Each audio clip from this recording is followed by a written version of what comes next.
I'm Barry Laminack, and this isn't what happened in sports. It was a busy sports week last week. For the first time in history, games were played in the NFL, the NBA, MLB, and the NHL all in the same week, setting a record for most children ignored by their fathers.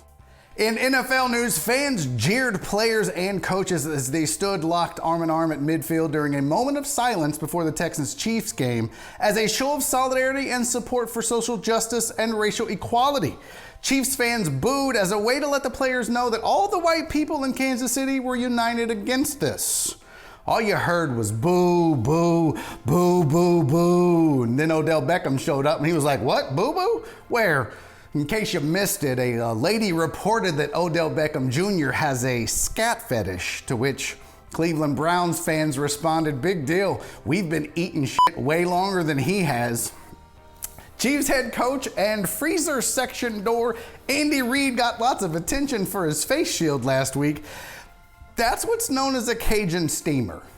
He looks like the dumbest welder ever.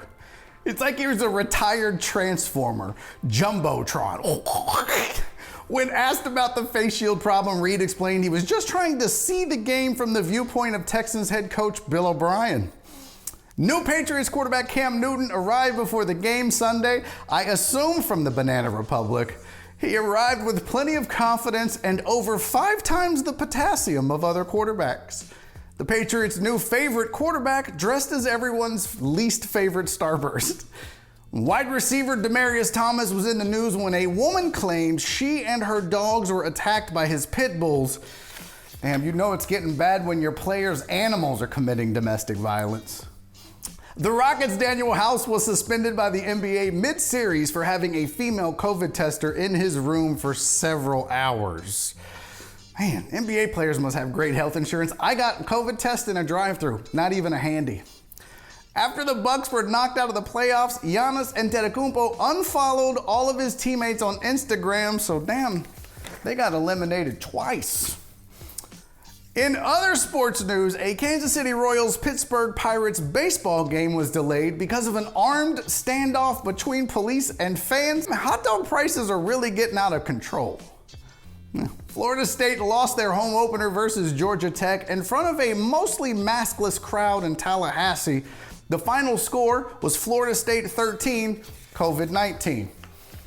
This week, a House panel approved a bill to combat doping in horse racing. Officials became suspicious when they found out they were running on 2 horsepower, especially from the horse Needles McHeroin. They could tell the horses were on steroids because they were no longer hung like, well.